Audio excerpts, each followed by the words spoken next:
English class students. Today I'm going to explain you chapter number 3, The Midnight Visitor, that is written by Robert Arthur. So dear students, after reading the chapter you will able to learn and identify the key factors like what, when, where, which, who, why of the story, and you can summarize the main events of the story in your own language. You will be able to compare and contrast the main characters of the story, and then finally you should be able to use presence of mind and act wisely in your real life situations. So let's talk about the theme and message of the chapter now. It highlights the thrill, excitement and risks involved in spying. It also highlights dangers faced by the secret agents when they perform their duties. Then the message we get from the chapter is wisdom, presence of mind and outsmarting others are the main rules of successful espionage. Espionage का मतलब होता है spying, जासूसी करना. Then one must retain one's composure, calm in every situation. I think we should all implement this fact in our own life, that we must retain one's calm in every situation. There is no use of being panic and nervous in any situation. Then finally, appearances are deceptive. Never judge a book by its cover. We should not judge a person only on the basis of his or her physical appearance. Then let's talk about the title, The Midnight Visitor. The title is quite appropriate. The visitor in the story comes at midnight suddenly and surprisingly. And it is because of the surprise midnight arrival of this visitor that Oswald's caliber as a spy is revealed. Oswald's quality as a spy is revealed. The title is appropriate. Let's see the characters of the story. First, we have the main character Oswald.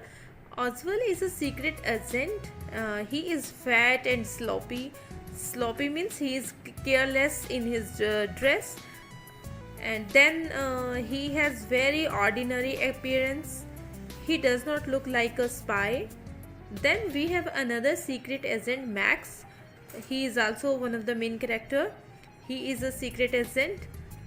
He is a slender. Slender means he is gracefully thin and he is not very tall. He has an average height and he has sharp features. Then next we have Fowler. Fowler is a young and romantic writer. Romantic here means imaginative. So he is filled with fanciful ideas about the life of a spy and he loves thrills and excitement.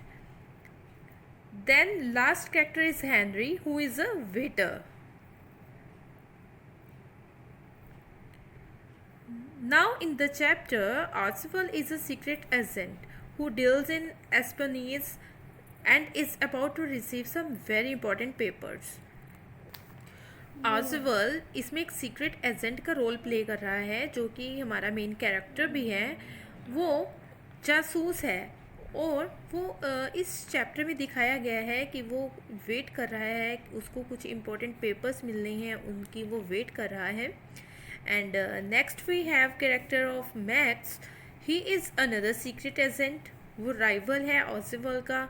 जो papers ऑसवल को मिलने वाले हैं, max भी उन paper को हथियाना चाहता है एंड इसलिए वो ऑसवल को एक पिस्टल के साथ धमकाता है. वो उसके होटल रूम में एंटर हो जाता है विदाउट ऑसवल्स इंफॉर्मेशन एंड वो थ्रेटन करता है ऑसवल को एक पिस्टल के साथ उसके होटल रूम में.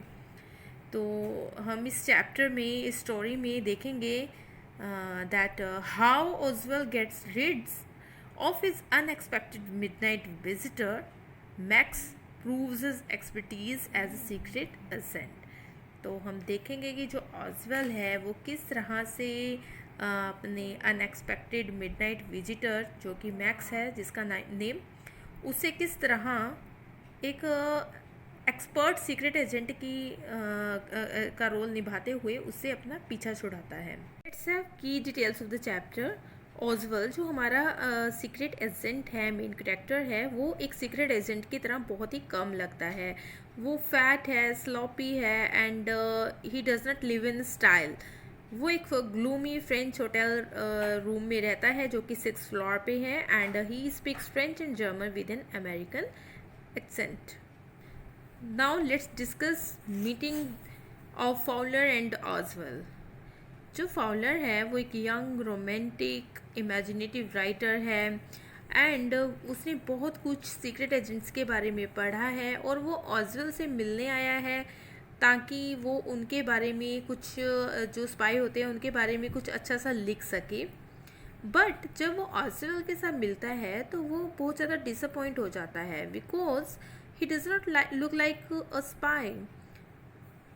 Oswald has a very ordinary appearance. There is nothing thrilling, exciting about Oswald. So, जो फॉलर है वो काफ़ी डिसअपॉइंट हो जाता है।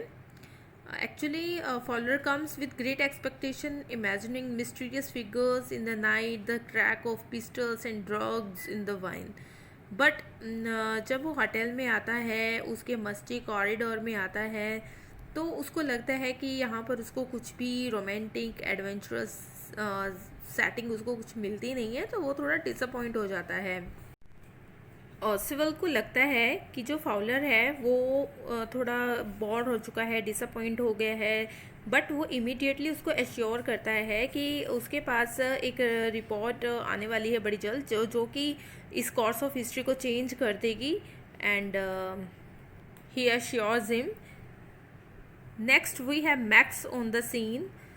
After talking about the report, Oswald closes the door of his hotel room behind him and turns on the light. जब report के बारे में वो बात कर लेता है तो उसके बाद जो ऑसवेल है वो डोर को बंद कर देता है और जब वो लाइट को ऑन करता है तो जो फाउलर है उसका जो फर्स्ट थ्रिल जो है वो स्टार्ट हो जाता है, उसका एक्सपीरियंस। वो देखता है कि एक मैन है जो ऑटोमेटिक पिस्टल अपने हाथ में लेकर खड़ा है और वो जो रूम है उसके बीचों बीच खड़ा है। Recognized him as Max, Oswald questions his presence in France as he is supposed to be in Berlin. So Oswald totally surprised हो जाता है मैक्स को देखकर। वो उससे पूछता है कि तुम यहाँ पर क्या कर रहे हो, तुम्हें तो बर्लिन जर्मनी में होना चाहिए था। Now what is purpose of Max? Max क्यों आया था वहाँ पर उसके रूम में? जो मैक्स है वो भी उस रिपोर्ट के कारण आया था, वो उस रिपोर्ट को हथियाना चाहता था।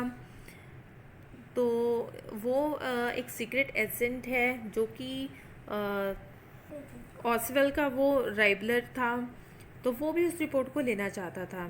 Now how Ausable reacts. जब वो देखता है मैक्स को अपने रूम में तो ऑसवेल का क्या रिएक्शन होता है? तो ऑसवेल है वो एक चेयर के ऊपर बैठ जाता है और वो होटल के मैनेजमेंट के बारे में ग्रम्बलिंग करना शुरू कर देता है। वो बोलता है कि ये सेकंड टाइम है कि जब कोई बालकनी से रूम में आ गया है। Fowler cannot see anything when he looks through the window. और जो फाउलर है वो देखता है कि विंडो के बाहर तो ऐसा कुछ नहीं, उसको नज़र नहीं आता।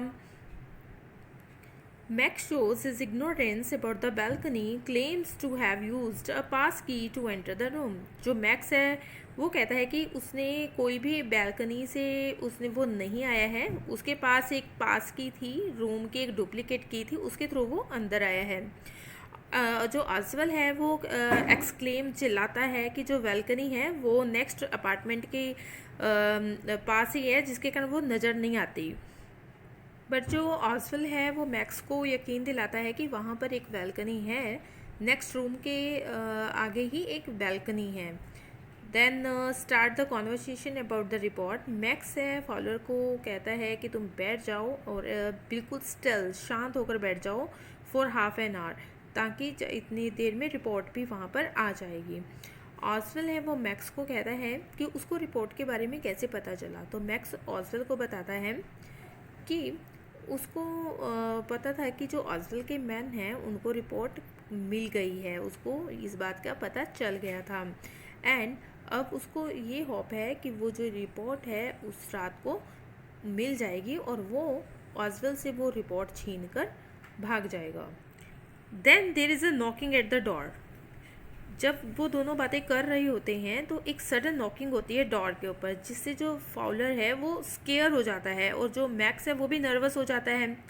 ऑजवेल जो है वो स्माइल करता है और वो कहता है कि ये पुलिस है जिसको उसने कॉल की थी कि उसको एक एक्स्ट्रा प्रोटेक्शन चाहिए, अपनी जो इम्पोर्टेंट पेपर्स उसको मिलने वाले हैं मिसाइल्स के बारे में, तो उनकी प्रोटेक्शन के लिए उसको पुलिस की हेल्प चाहिए। तो वो कहता है कि पुलिस आ गई है, तो और वो उसको बताता है कि जो पुलिस है वो किसी भी टाइम रूम में एंटर हो जाएगी।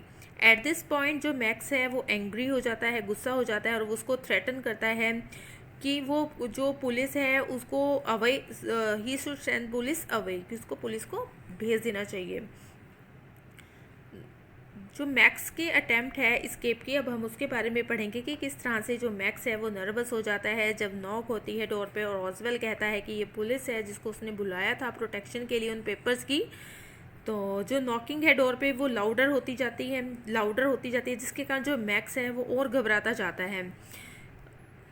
तो जो मैक्स है वो वहाँ से भागने की कोशिश करता है, जैसे कि आप पिक्चर में देख सकते हो, क्योंकि उसको पता है कि जो ऑजबल ने बताया था कि उसके रूम के बाहर ही एक बालकनी है। तो जो मैक्स है वो वहाँ पर डोर फ्रेम को पकड़ के फ्री हैंड अपने आप को सपोर्ट करते हुए वहाँ से भागने की कोशिश करता है। Moves his other leg up and crosses over the windows sill and frees his hand to drop on the balcony. और उसके बाद वो जो बैल्कनी है उसकी तरफ छलांग लगाने के लिए रेडी हो जाता है और उसके बाद a loud and shrill scream is heard. और जब वो वहाँ से जंप कर देता है तो उसके बाद एक बहुत ही लाउड और एक श्रिल साउंड स्क्रीमिंग की सुनाई देती है। So on the other hand the waiter is there at the door. When Ausable open the door तो वहाँ पर एक वेटर होता है जिसके हाथ में एक ट्रे होती है जिसमें एक बॉटल होती है एंड 2 ग्लासेस होती हैं और वो इस ट्रे को टेबल के ऊपर रख देता है।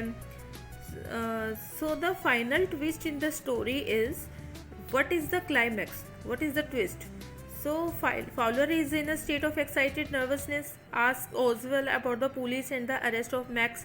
वो कहता है कि डोर पे ऑजवेल ने तो बोला था कि पुलिस है और वो मैक्स को अरेस्ट करने के लिए आई है। ऑजवेल उसको कहता है कि वहाँ पर कोई पुलिस नहीं थी, उसने किसी पुलिस को नहीं बुलाया था। फाउलर उसको कहता है, मैक्स के बारे में पूछता है कि उसने बैल्कनी से जंप जो कर दिया है वो शायद दोबारा से अंदर आ सकता है। ऑजवेल उसको अश्योर करता है कि वो कभी भी वापस नहीं आएगा क्योंकि उस विंडो के नीचे कोई भी बैल्कनी नहीं है। तो जो ऑजवेल है उस ऑजवेल ने सिर्फ एक स्टोरी कुकड अप की बैल्कनी के बारे में, वहाँ पर कोई बैल्कनी नहीं थी। ऑजवेल की ये स्मार्टनेस थी, उसने आउटविट किया मैक्स को अपनी प्रेजेंस ऑफ माइंड के थ्रू, उसको यकीन दिलवाया कि डोर के ऊपर पुलिस है एंड वो प्रोटेक्शन के लिए आई है उन पेपर्स की, जिससे मैक्स घबरा जाता है, नर्वस हो जाता है और वो बैल्कनी, जहाँ कोई बैल्कनी है ही नहीं थी विंडो के बाहर, वहाँ से जंप कर देता है। तो इस तरह से जो ऑजवेल है he outsmarts Max with his wisdom, quick wit and presence of mind. There was no balcony. और जो वो चिल्लाने की आवाज़ आई थी, जो श्रिल साउंड आई थी, वो मैक्स की इसलिए आई थी क्योंकि वो ऊपर से नीचे गिर गया था और मर गया था। In the end, Fowler was influenced by his intelligence, and he proves that Oswald is a really good spy. So this is all about the chapter. In our real life situation, we also use presence of mind. We also need to be quick-witted, and we also react to the situation wisely. So this is all about the chapter.